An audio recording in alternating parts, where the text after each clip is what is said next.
ദശാബ്ദങ്ങളായി തുടരുന്ന Palestine Israel സംഘർഷം ലോകത്തിലെ ഏറ്റവും സങ്കീർണമായ പ്രശ്നങ്ങളിൽ ഒന്നാണ്. ഈ മണ്ണിൽ സമാധാനം തേടുന്ന ഒരു ജനതയുടെ ദീർഘകാല പോരാട്ടത്തിന്റെ വേദനാജനകമായ ചരിത്രം കൂടിയാണിത്. ഗാസയെ പോലുള്ള പ്രദേശങ്ങളിൽ നിരന്തരമായ യുദ്ധങ്ങളും വെടിനിർത്തൽ ലംഘനങ്ങളും സാധാരണമാണ്. വെള്ളം, ഭക്ഷണം, മരുന്ന് തുടങ്ങിയ അടിസ്ഥാന ആവശ്യങ്ങൾ പോലും നിഷേധിക്കപ്പെടുന്ന കടുത്ത മാനുഷിക പ്രതിസന്ധിയിലൂടെയാണ് പലസ്തീനികൾ കടന്നുപോകുന്നത്. ആയിരക്കണക്കിന് നിരപരാധികളായ സാധാരണക്കാർക്ക് ജീവൻ നഷ്ടപ്പെടുകയും ലക്ഷക്കണക്കിന് ആളുകൾക്ക് വീടും സ്വത്തും നഷ്ടപ്പെടുകയും ചെയ്ത ഈ രാഷ്ട്രത്തിന് സമാധാനം എന്നത് വിദൂര സ്വപ്നമായി മാറുകയാണ്. പുതിയ വെടിനിർത്തൽ കരാറും ബന്ദികളെ മോചിപ്പിക്കുന്നതിനുള്ള ധാരണയും സംബന്ധിച്ച് ഇസ്രയേലും ഹമാസും ഖത്തറിൽ നടത്തി വന്നിരുന്ന ചർച്ചകൾ തകർച്ചയുടെ വക്കിലാണെന്ന പുതിയ വാർത്തയാണ് ഇപ്പോൾ പുറത്തുവരുന്നത്. ചർച്ചകളെക്കുറിച്ച് അറിവുള്ള പലസ്തീൻ ഉദ്യോഗസ്ഥരാണ് ഈ വിവരം പുറത്തുവിട്ടത്. കഴിഞ്ഞ ആഴ്ച മുതൽ നടന്നു വന്നിരുന്ന മാരത്തൺ ചർച്ചകൾ ഫലം കാണാതെ വരുന്നത് മേഖലയിലെ സമാധാന ശ്രമങ്ങൾക്ക് കനത്ത തിരിച്ചടിയായി മാറും. ചർച്ചകളുടെ വിശദാംശങ്ങളുമായി അടുത്ത വൃത്തങ്ങൾ നൽകുന്ന സൂചനകൾ അതീവ ആശങ്കാജനകവുമാണ്. ഇസ്രയേൽ പ്രധാനമന്ത്രി ബെഞ്ചമിൻ നെതന്യാഹുവിന്റെ അമേരിക്കൻ സന്ദർശനവും ചർച്ചകളുടെ ഗതിയെ സ്വാധീനിച്ചതായി പലസ്തീൻ ഉദ്യോഗസ്ഥർ ആരോപിക്കുന്നുണ്ട്. ഈ സന്ദർശന വേളയിൽ ഇസ്രയേൽ സമയം വാങ്ങുകയായിരുന്നു എന്നും പ്രധാന തർക്ക വിഷയങ്ങളിൽ തീരുമാനമെടുക്കാൻ യഥാർത്ഥ അധികാരമില്ലാത്ത ഒരു പ്രതിനിധി സംഘത്തെയാണ് ദോഹയിലേക്ക് അയച്ചതെന്നും ഒരു മുതിർന്ന പലസ്തീൻ ഉദ്യോഗസ്ഥൻ വെളിപ്പെടുത്തി. ഇത് ചർച്ചാ പ്രക്രിയയെ മനഃപൂർവ്വം സ്തംഭിപ്പിച്ചതായും അദ്ദേഹം കൂട്ടിച്ചേർത്തു. 2023 ഒക്ടോബർ 7 തെക്കൻ ഇസ്രയേലിൽ ഹമാസ് നടത്തിയ ആക്രമണത്തിന് ശേഷമുണ്ടായ സംഘർഷം ഗാസയെ കടുത്ത മാനുഷിക പ്രതിസന്ധിയിലേക്കാണ് തള്ളിവിട്ടത്. ആ ആക്രമണത്തിൽ ഏകദേശം 1200 പേർ കൊല്ലപ്പെടുകയും 251 പേരെ ബന്ദികളാക്കുകയും ചെയ്തിരുന്നു. ഇതിന് മറുപടിയായി ഇസ്രയേൽ സൈന്യം ഗാസയിൽ ആരംഭിച്ച സൈനിക നടപടിയിൽ ഇതുവരെയും കുറഞ്ഞത് 57,823 പേർ കൊല്ലപ്പെട്ടതായാണ് ഹമാസ് നിയന്ത്രിത ആരോഗ്യ മന്ത്രാലയം അറിയിക്കുന്നത്. ഈ ഭീകരമായ നഷ്ടങ്ങൾക്ക് ഒരു അറുതി വരുത്താനാണ് ഖത്തറിൽ വെടിനിർത്തൽ ചർച്ചകൾക്ക് കളമൊരുങ്ങിയത്.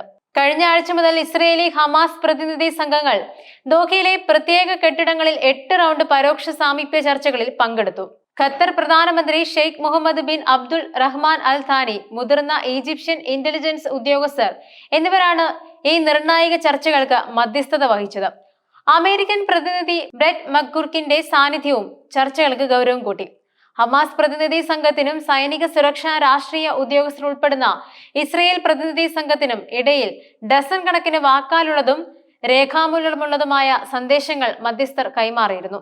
ഈജിപ്ത്, ഖത്തർ, യുണൈറ്റഡ് നേഷൻസ് തുടങ്ങിയ മധ്യസ്ഥരുടെ ഇടപെടലുകളിലൂടെയാണ് മുൻപും പല വെടിനിർത്തൽ കരാറുകളും നിലവിൽ വന്നിട്ടുള്ളത്. ഗാസയിലെ ജനങ്ങൾക്ക് മാനുഷിക സഹായം എത്തിക്കുക, തടവുകാരെ കൈമാറുക, ആക്രമണങ്ങൾ അവസാനിപ്പിക്കുക എന്നിവയായിരുന്നു ഈ കരാറുകളുടെ പ്രധാന ലക്ഷ്യങ്ങൾ.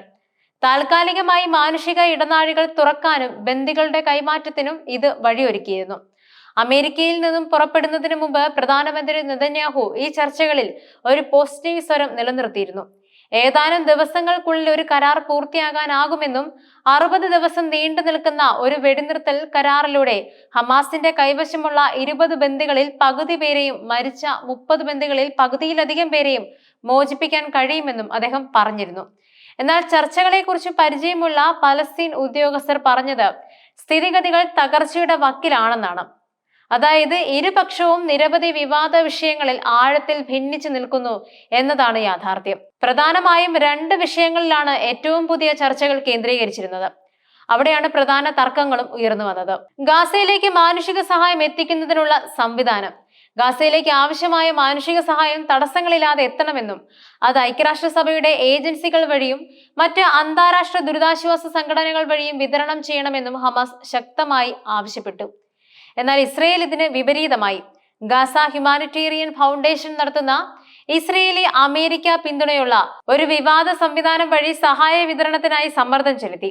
ഈ വിഷയത്തിൽ ഭിന്നത പരിഹരിക്കുന്നതിൽ വളരെ പരിമിതമായ പുരോഗതി മാത്രമേ ഉണ്ടായിട്ടുള്ളൂ എന്ന് പ്രക്രിയയിൽ ഉൾപ്പെട്ട മധ്യസ്ഥർ പറയുന്നുണ്ട്. കൂടാതെ ഗാസയിൽ നിന്നും ഇസ്രയേൽ സൈന്യം എത്രത്തോളം പിൻവാങ്ങണമെന്നതിലും വ്യക്തമായ ധാരണയിൽ എത്തിയിട്ടില്ല.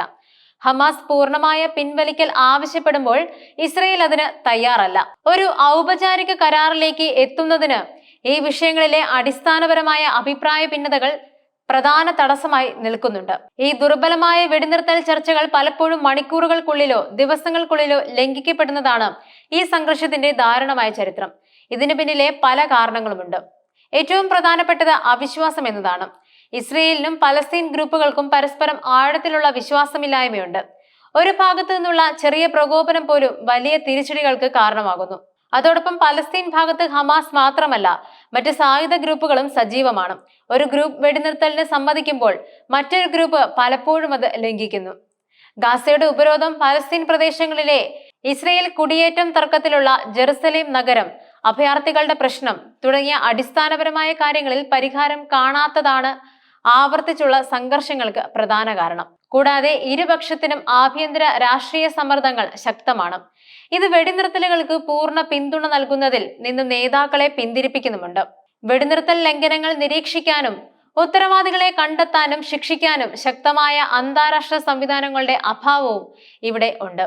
ഓരോ തവണയും വെടിനിർത്തൽ ലംഘിക്കപ്പെടുമ്പോൾ അത് കൂടുതൽ രൂക്ഷമായ ആക്രമണങ്ങളിലേക്കും നിരപരാധികളായ സാധാരണക്കാരുടെ ദുരിതങ്ങളിലേക്കും നയിക്കുന്നുവെന്നതാണ് യാഥാർത്ഥ്യം. അതോടൊപ്പം ഗാസയിൽ ഒരു ദീർഘകാല വെടിനിർത്തൽ കൈവരിക്കുന്നതിനും വിശാലമായ മാനുഷിക ദുരന്തം ഒഴിവാക്കുന്നതിനുമുള്ള പ്രാദേശിക ശ്രമങ്ങളെ ഈ സാഹചര്യങ്ങൾ കൂടുതൽ സങ്കീർണമാക്കുന്നുണ്ട്. ഖത്തറിലെ നയതന്ത്രജ്ഞർ പറയുന്നത് വിട്ടുവീഴ്ചയ്ക്ക് ഇപ്പോഴും ചെറിയൊരു സാധ്യത ഉണ്ടെങ്കിലും സ്ഥിതി ഇപ്പോഴും അതീവ ദുർബലമാണെന്നാണ്. ഈ പ്രക്രിയ ഒരു നൂലിൽ തൂങ്ങിക്കിടക്കുകയാണ്.